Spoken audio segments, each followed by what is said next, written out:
If you love the blues, you found your new home. The Blues Hotel. Real music. Just talking blues. Real stories. And Blues Moments in Time. The history that shaped it all. 3 podcasts. 1 home. The Blues Hotel Collective. Listen wherever you get your podcasts. From the Blues Hotel Collective, welcome to Blues Moments in Time, where every groove holds a memory and every moment echoes the truth of what came before. Today, we rewind the reel, trace the footsteps, and revisit the chapters that shaped the blues. Here is our host, Kelvin Huggins. Welcome to Blues Moments in Time, the podcast dedicated to exploring the rich history and cultural significance of blues music. Today, we focus on the events of February 3rd, a date that weaves together the promise of political freedom, the tragedy of lost legends, and the birth of funk blues innovators. Without further ado, let's start with the cultural landscape. On February 3rd, 1920, the Negro National League of Baseball was founded by Rube Foster in Kansas City. Now you might ask, what does baseball have to do with the blues? Everything.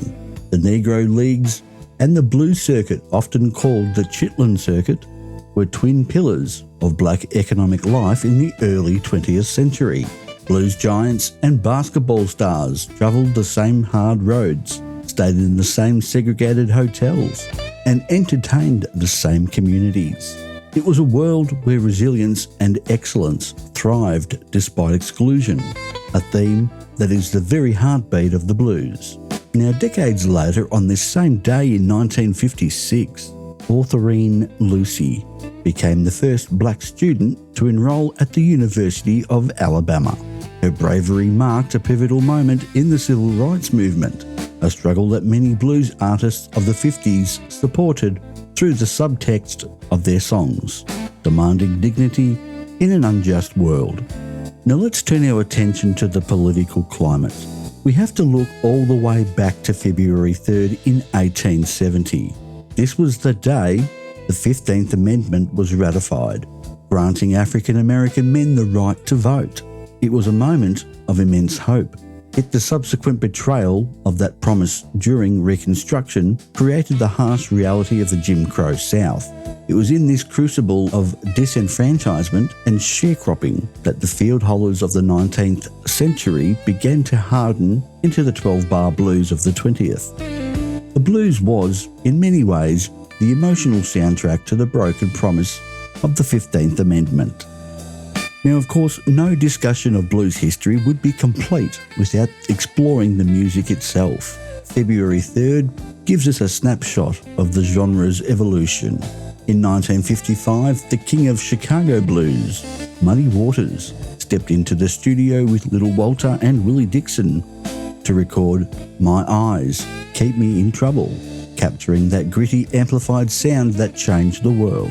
Now fast forward to 1961 and we see a young Bob Dylan recording early demos like San Francisco Bay Blues, proving how essential the blues was to the burgeoning folk revival.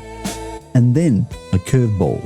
On this day in 1979, Briefcase Full of Blues by the Blues Brothers hit number 1 on the charts. While they were comedians, their love for the music was serious. That album introduced an entire generation of suburban kids to the music of Sam and Dave and Junior Wells, sparking a massive blues revival that kept many careers alive. February 3rd has also marked the beginning of life for some incredible blues musicians. We celebrate the birth of Johnny Guitar Watson, born in Houston in 1935. Watson was a true original. He started as a jump blues artist in the 50s with his futuristic space guitar instrumental. But he didn't stop there. He evolved into a funk blues icon in the 70s, influencing everyone from Frank Zappa to Snoop Dogg. We also wish a heavenly birthday to Jesse Babyface Thomas, born in 1911. A staple of the Texas blues tradition, Jesse's career spanned from 1929 all the way to the 1990s, a testament to the enduring power of the Texas sound. And sadly, February 3rd has also been a day of loss. In 1996, we lost the session guitar wizard Wild Jimmy Spruill. If you've ever heard the guitar solo on Wilbert Harrison's Kansas City, you've heard Jimmy Spruill. He was the secret weapon on countless New York R&B records, bridging the gap between raw blues and polished pop. And finally, we must acknowledge February 3rd, 1959, the day the music died. The loss of Buddy Holly, Ritchie Valens and the Big Bopper was a tragedy for rock and roll, but it was also a loss for the blues. Buddy Holly was a deep admirer of Bo Diddley and Muddy Waters, and his music was a vital bridge that carried the blues rhythm to a global audience.